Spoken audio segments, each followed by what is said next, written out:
Sholat salah satu asya'a itu ada 3 macam. Syarat wajibnya sholat ada 3 macam. Kalau syarat berarti sesuatu yang harus dipenuhi sebelum ibadahnya itu dikerjakan. Syarat. Kalau rukun ini sesuatu yang harus dipenuhi ketika ibadahnya itu dikerjakan. Nah, syarat dan rukun ini adalah kunci sah dan tidaknya sebuah ibadah. Sah dan tidaknya sebuah ibadah ini bergantung pada pemenuhan syarat dan rukun, bukan selain 2 hal itu. Kalau selain 2 hal itu disebut dengan sesuatu yang berada di luar ibadah, ini tidak berpengaruh apa-apa. Ya, misalnya sholat niatnya pamer sholat karena ada unsur ini itu supaya nanti dipilih, supaya menjadi apa. Nah, ini sesuatu yang berada di luar syarat dan rukun, itu tidak mempengaruhi sah dan tidaknya sholat. Nah, sekarang syarat wajibnya sholat ada 3 hal. Ahaduha al-islamu, salah satunya adalah Islam. Fala tajibu as-sholatu, maka sholat tidak wajib alal kafiri al-asliyi, pada orang kafir yang asli. Syarat yang pertama adalah orang Islam, maka sholat tidak diwajibkan kepada orang kafir yang asli. Nah, orang Islam ini lawan katanya adalah kafir. Orang yang tidak beragama Islam disebut dengan kafir dalam bab sholat. Nah, orang yang kafir asli tidak wajib sholat. Kalau orang Islam wajib sholat, ya. Orang yang bersaksi tiada Tuhan selain Allah, Nabi Muhammad adalah Rasulullah. Wala yajibu alaihi qada'uha idza aslama, dan bagi orang kafir asli tadi tidak wajib mengqadha sholat ketika dia masuk agama Islam. Ada orang kafir tidak wajib sholat. Ketika dia masuk agama Islam, dia tidak wajib mengqadha sholat. Wa amal murtadu, adapun orang murtad, fatajibu alaihi sholatu, maka dia wajib sholat. Wa qada'uha, dan wajib mengqadha sholat. In ada ilal islami, apabila dia kembali masuk agama Islam. Nah, ini ada pembahasan pada syarat yang pertama yang berupa Islam. Yang pertama adalah kafir asli, yang kedua adalah kafir yang tidak asli. Nah, kafir yang tidak asli ini disebut dengan orang murtad. Kalau kafir asli ya memang sejak dari lahir dia tidak memeluk, dia tidak beragama Islam. Nah, ini namanya kafir asli.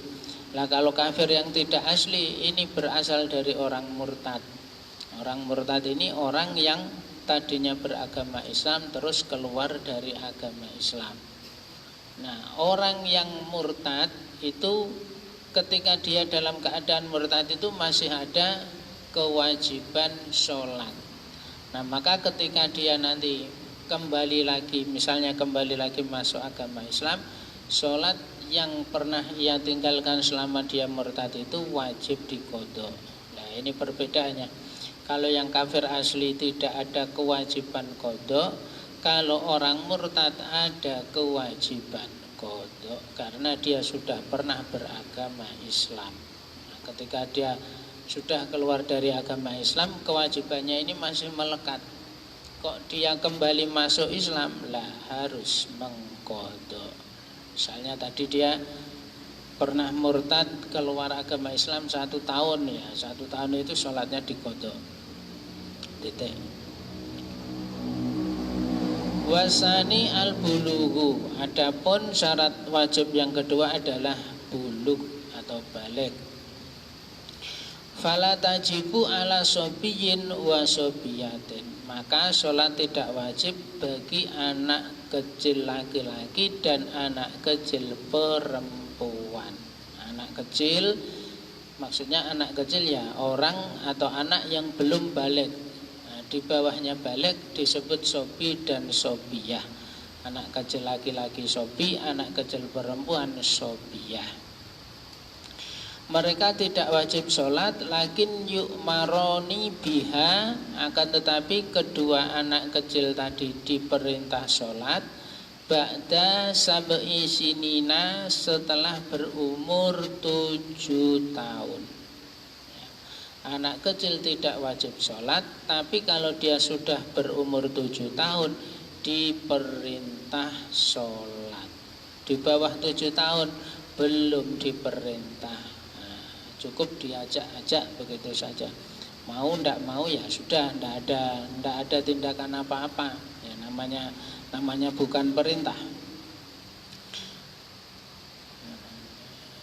Inha sholat tamyizu biha, apabila dengan umur 7 tahun tadi anak tersebut sudah disebut tamyiz. Tamyiz ini sudah pintar, sudah bisa diajak omong-omongan, ditanya namanya siapa, bapakmu siapa, ibumu siapa, dia bisa menjawab, menyebutkan namanya.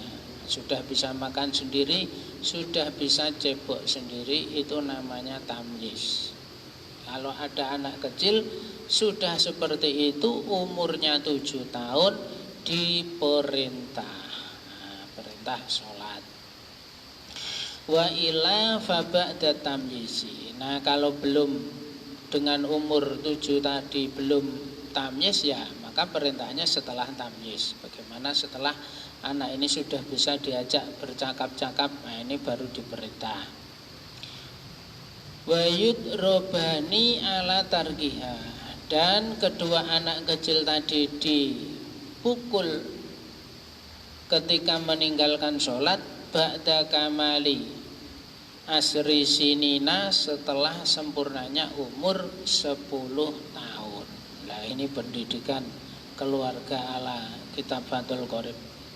Anak kecil tidak wajib sholat, kalau sudah umur 7 tahun diperintah sholat, kalau sudah umur 10 tahun kalau tidak sholat dipukul. Nah ini undang-undangnya Fathul Qorib seperti itu.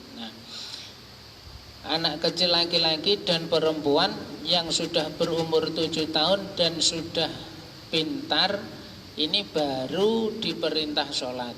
Nah, nanti kalau sudah umur 10 tahun dipukul kalau tidak melakukan sholat. Kalau meninggalkan sholat, anak-anak itu dipukul. Dipukulnya bagaimana? Dipukulnya adalah tidak boleh menyakitkan, tidak boleh memberatkan. Mukulnya itu ya, tidak asal pukul. Mukulnya adalah sekira tidak menyakiti, sekira tidak memberatkan. Terus yang dipukul ini tidak boleh pada bagian muka dan anggota-anggota badan yang bisa sakit kalau dipukul. Dan yang paling penting syaratnya adalah dengan pemukulan itu yang mukul ini punya semacam keyakinan dengan dipukul itu nanti terus akan ada kemaslahatan. Ya berarti dia akhirnya sholat. Jadi syaratnya itu. Yang paling penting adalah orang tuanya ini tahu kalau anak ini nanti dipukul, dengan adanya pukulan itu akan dihasilkan sebuah kemaslahatan. Ya dengan dipukul itu terus akhirnya nanti anak ini mau sholat. Nah jika tidak ada seperti itu maka tidak boleh memukul. Mukulnya tidak boleh sakit, tidak boleh pada bagian muka, dan harus ada semacam ya ini nanti kalau saya pukul dia akhirnya sholat. Ini yang paling penting. Kalau tidak ada ini, tidak ada ya nanti kalau saya pukul dia akhirnya mau sholat. Kalau tidak ada rasa di hati seperti itu maka tidak boleh memukul. Kenapa? Ya karena nanti akhirnya memukul itu tidak ada gunanya. Ya, masa kita akan diajari melakukan hal-hal yang tidak ada gunanya. Mukulnya itu tidak boleh menyakiti. Misalnya ini ada anak bandel setengah mati, kalau tidak dipukul pakai penyapu sampai patah jadi dua itu tidak sholat. Terus akhirnya bagaimana Pak? Apakah harus dipukul sampai seperti itu? Sampai penyapu ini gagangnya itu patah jadi? Ya tidak. Sekalipun ada dugaan seperti tadi, anak ini kalau saya pukul dengan pukulan keras, dia itu sampai nangis, sampai berdarah-darah, dia baru mau sholat. Terus apakah dipukul dengan cara seperti itu Pak? Tidak. Karena tidak boleh mukul dengan cara seperti itu. Nah ini ya. Mukulnya ini mukul bukan pukulan hukuman, ini kan pukulan pendidikan. Bagaimana agar anak itu diajari sholat sejak dini. Nah, jadi ini bukan dalam rangka menghukum, tidak. Kalau menghukum mungkin beda. Nah, bagaimana agar anak ini jera, nah, dipukul dengan sampai sakit. Nah, sedangkan ini hanya untuk mengajari sholat sejak dini. Maka pukulannya itu tidak boleh menyakiti, tidak boleh di muka, tidak boleh pada bagian-bagian yang gampang sakit. Misalnya dipukul pada kemaluannya, disentil aja langsung pingsan. Lah, tidak boleh memukul di alat vital, tidak boleh. Nah, ini ada aturannya, tidak asal memukul, tidak asal main pukul, tidak boleh. Tapi ada itu tadi, ada syarat-syaratnya. Ini sama dengan syaratnya amar ma'ruf nahi mungkar. Amar ma'ruf nahi mungkar ini salah satu syarat yang paling utama adalah kita sebagai pelaku, saya yang akan menegakkan amar ma'ruf nahi mungkar ini punya keyakinan amar ma'ruf nahi mungkar yang saya lakukan ini ada hasilnya. Kalau tidak ada pemikiran, tidak ada keyakinan seperti itu, maka tidak ada kewajiban amar ma'ruf nahi mungkar. Nah, contoh, sekarang di pelabuhan itu ada hiburan pasar rakyat, pasar malam. Nah, itu di setan yang paling di sana itu kan ada setan yang paling viral, yang paling ramai. Apa ya itu? Saya lihat, oh ternyata itu. Nah, ini ada semacam permainan ketangkasan itu ya. Kita naruh uang sekian, nanti akan dapat apa begitu. Wah, ini terus di mana amar ma'ruf nahi mungkar kita? Kita bubarkan. Oh, bubar ini tidak boleh, ini tidak boleh. Seandainya saya melakukan itu, jangan saya bayangkan malam-malam saya ke sana terus bubar tidak boleh seperti ini, tidak boleh seperti ini. Itu akan membuat permainan ketangkasan tadi berhenti atau tidak, atau justru malah membahayakan saya, justru akan menimbulkan masalah. Lah ini amar ma'ruf nahi mungkar itu ketika pelakunya ini tadi berpikir, wah ini tidak mungkin kalau ini saya melakukan seperti tadi. Nah, ketika ada semacam keyakinan, wah nanti amar ma'ruf nahi mungkar yang saya lakukan di situ tidak akan berhasil, maka tidak ada kewajiban untuk menegakkannya.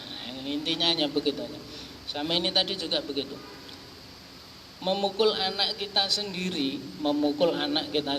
ini kalau orang tuanya, saya, bapaknya, dia ada, wah ini anak ini bandel, biarpun dipukul, biarpun dicubit, tetaplah dia tidak akan sholat.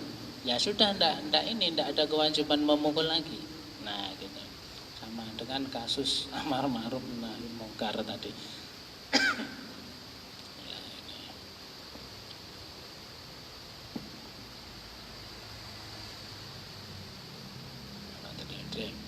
Wasalisu al-aklu. Adapun syarat yang ketiga yaitu punya akal. Fala tajibu, maka sholat itu tidak wajib ala majnunin, bagi orang gila. Anak kecil, orang gila, satunya lagi orang tidur. Anak kecil sampai dia balik, orang gila sampai dia sadar dari gilanya, dan orang tidur sampai sadar dari tidurnya. Ada 3 orang yang hadisnya itu rufi al-qalamu, pena itu diangkat. Maksudnya malaikat pencatat amal ini tidak mencatat pada 3 orang tadi, anak kecil, orang gila, dan orang yang tidur. Ini tidak dicatat oleh malaikat pencatat amal. Nah, mereka tidak berdosa, tidak ada kewajiban apa-apa. Malaikatnya tidak mencatat, penanya diangkat. Rufi al-qalamu an salasatin. Wa huwa haddut taklifi. Akal adalah batasan seseorang mendapat mendapat perintah syariat. Akal adalah batas di mana seseorang itu batasan dia terkena hukum syariat, itu ya akal itu, punya akal itu. Kalau orang tidak punya akal, dia tidak wajib apa-apa.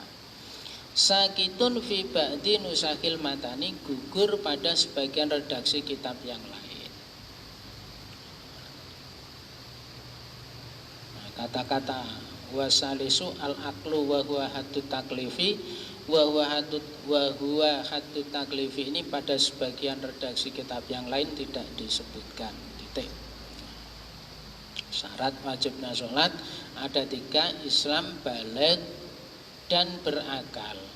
Nah, tentu saja ditambah dengan suci dari haid, suci dari nifas. Nah, itu pasti. Di sini tidak disebutkan. Fathul Qorib hanya menyebutkan ada 3. Baligh ini apa itu? Usia minimal baligh adalah 9 tahun. Bagi laki-laki dia bermimpi bermimpi keluar sperma, mimpi basah. Perempuan haid, dan batas maksimal usianya 15 tahun.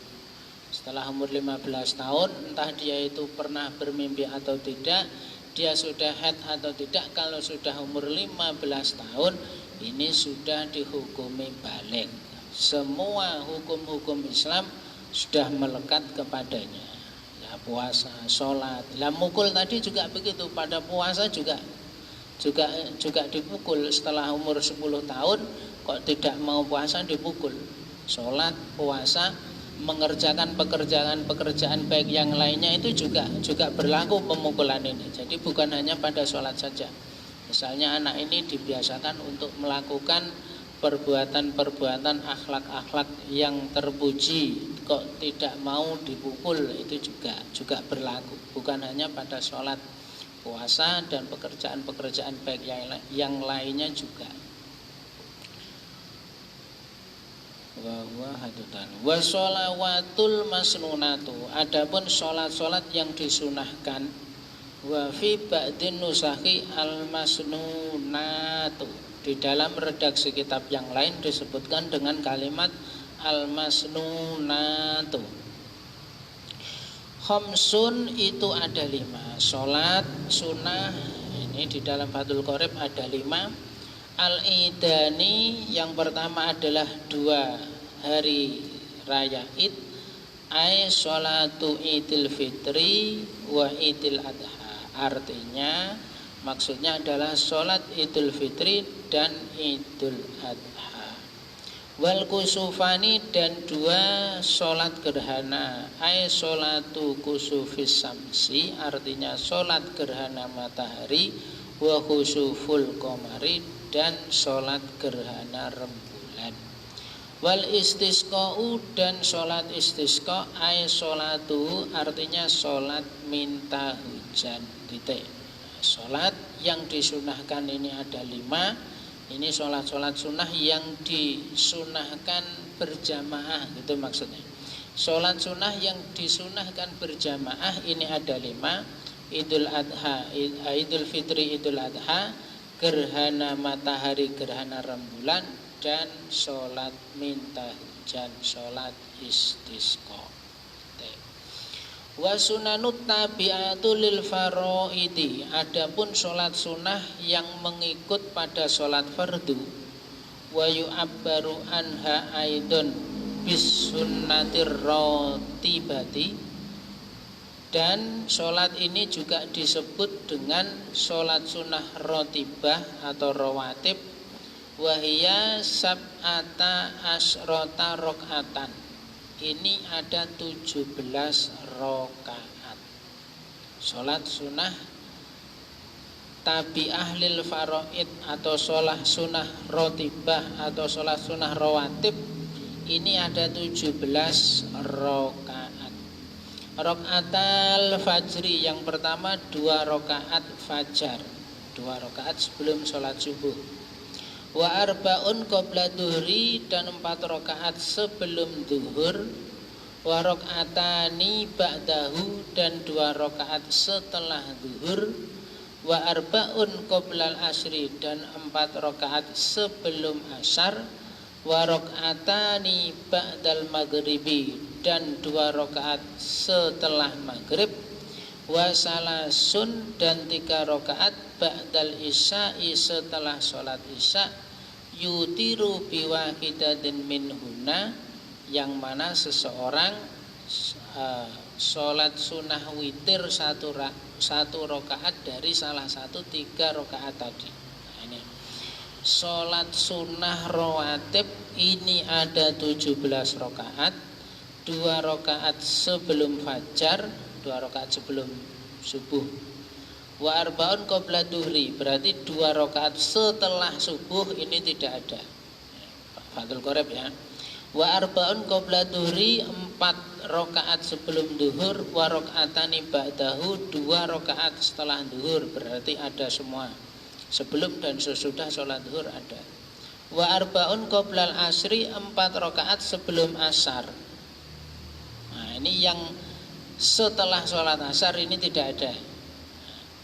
Wa rokaatani ba'dal maghribi, 2 rokaat setelah maghrib. Sebelum maghrib tidak ada. Ya, di sini di Fathul Qorib.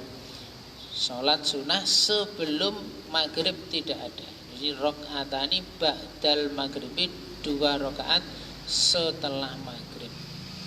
Wa salasun ba'dal isya'i, 3 rokaat setelah isya. Ini sebelum isya juga tidak ada di dalam Fathul Qorib. Yutiru biwahidatin minhuna, yang mana seseorang witir dengan salah satu dari 3 rokaat tadi. Nah, ini versi Fathul Qorib seperti ini. Lah versi selain Fathul Qorib bagaimana? Ya banyak sekali. Nah, misalnya seperti yang 2 rokaat sebelum 2 rokaat sebelum sholat maghrib.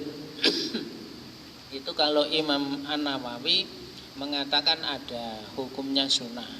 2 rokaat sebelum maghrib, Imam An-Nawawi hukumnya sunnah. Seperti di masjid di Simpang Badro ini ya, sebelum maghrib mereka sholat dulu. Memang ada ulama yang mengatakan ada dan sunnah. Imam An-Nawawi mengatakan seperti itu, sunnah.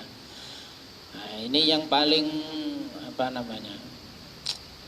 kelihatannya yang paling pahalanya besar, fadilahnya besar ini yang 2 rokaat sebelum sholat subuh. Rokaatal fajri, 2 rokaatnya sholat fajar, 2 rokaat sebelum sholat subuh. Nah, ini pada rokaat pertama membaca surat Alam Nasroh, pada rokaat kedua membaca surat Alam Taro. Sholat sunnah 2 rokaat sebelum subuh. Rokaat pertama membaca Alam Nasroh, rokaat kedua membaca Alam Taro. Itu salah satu faedahnya, orangnya tidak akan pernah sakit ambien. Nah, ya. Itu ilmu ilmu hikmah. Membaca Alam Nasroh rokaat pertama, rokaat kedua Alam Taro. Itu insya Allah orangnya tidak akan pernah dihinggapi sakit ambien. Itu laksanakan. Gitu.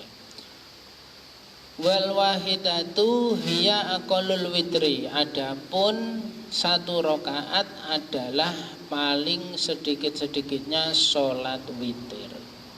Wa aksaruhu ihda asrota rokaatan. Adapun paling banyaknya adalah 11 rakaat. Kalau di luar bulan Ramadan dikerjakan sendiri, kalau di dalam bulan Ramadan dikerjakan berjamaah. Sunahnya begitu.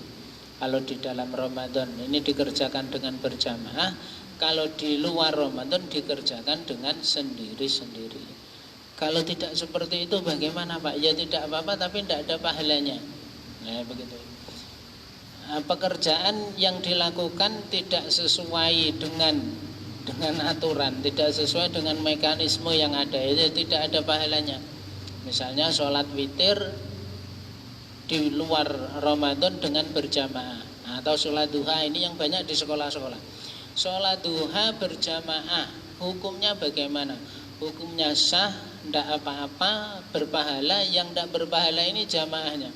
Jadi sholat duha berjamaah itu tidak apa-apa, tapi tidak ada pahalanya.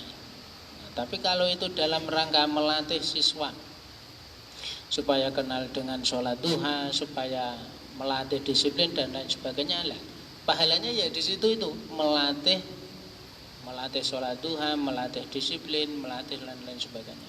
Untuk jamaahnya tetap tidak ada pahalanya. Nah ini lihat. Sedekah rokok juga begitu. Sedekah rokok itu tidak ada pahalanya. Kamu ngasih rokok teman, yang dikasih itu senang, ngopi sambil rokok, ini tidak ada pahalanya. Kenapa? Rokok itu barang makruh. Sedekah barang makruh, tidak ada pahalanya. Yang ngasih rokok orang itu tidak ada pahalanya. Ya hanya sekedar menyenangkan orang, terus pertemanan ini menjadi baik.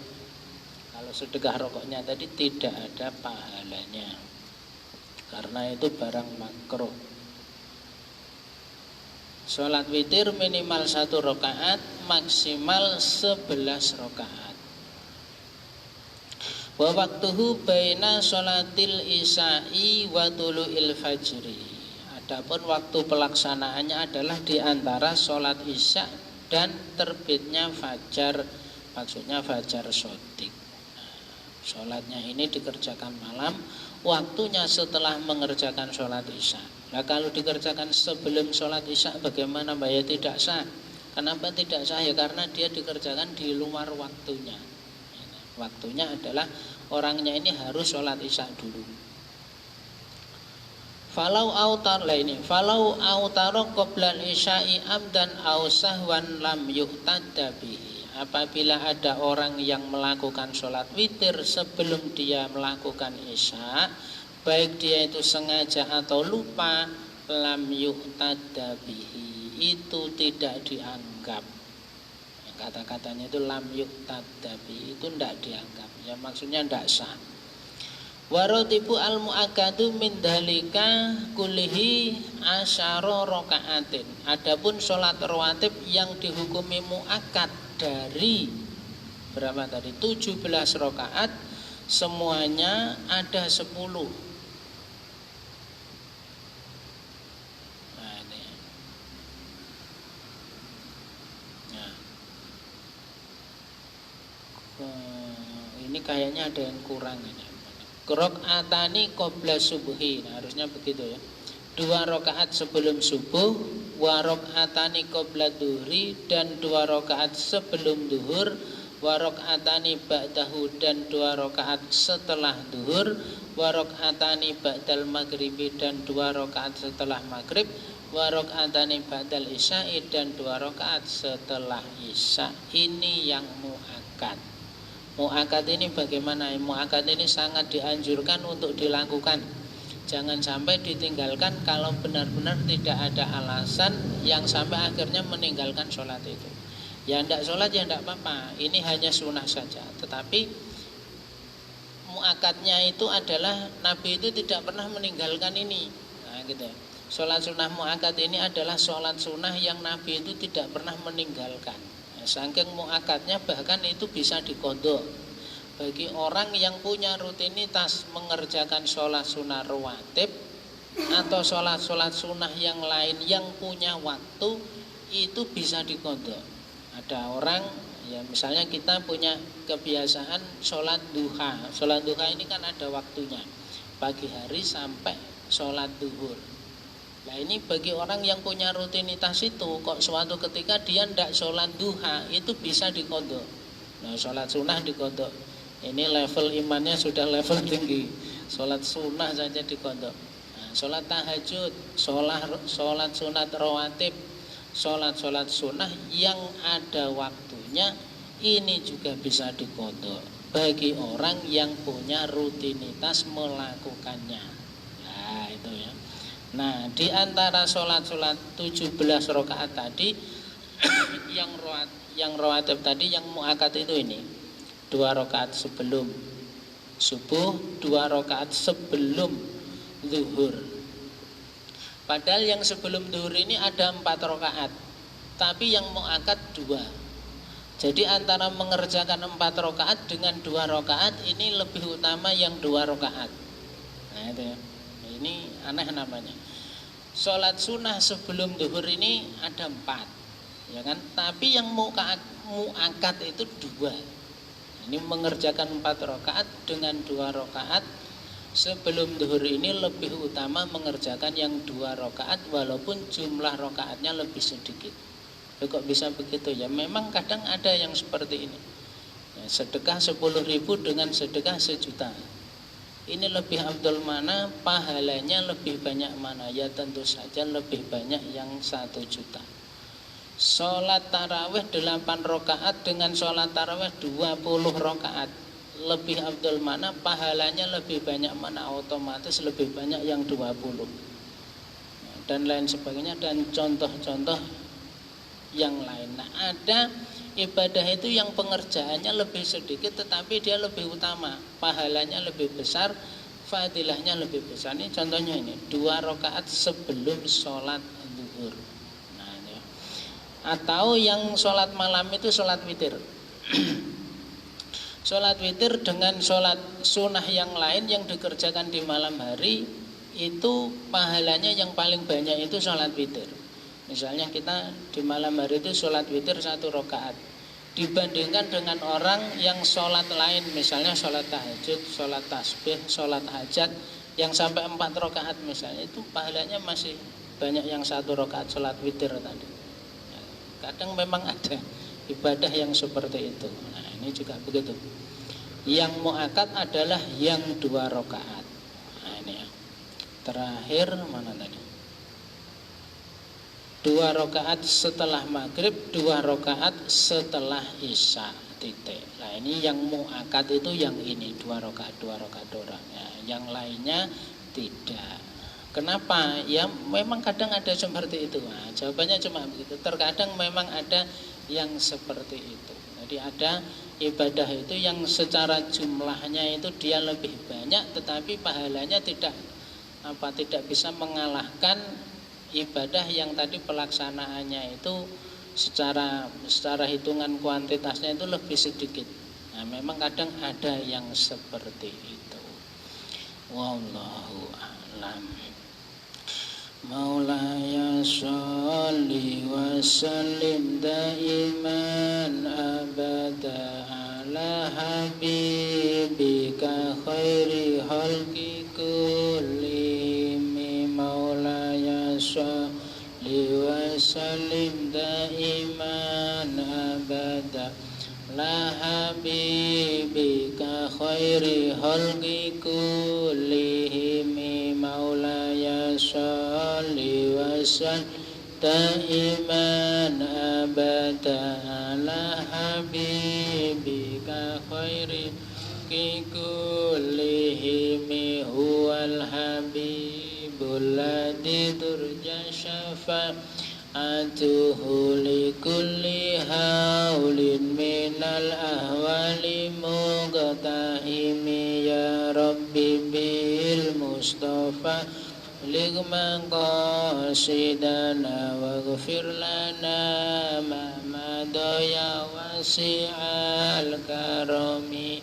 Sallallahu rabbuna ala nuril mubin Ahmadal Mustafa sayyidil mursalin wa ala sahbihi ajmain. Wallahu muwaffiq. Wassalamualaikum warahmatullahi wabarakatuh.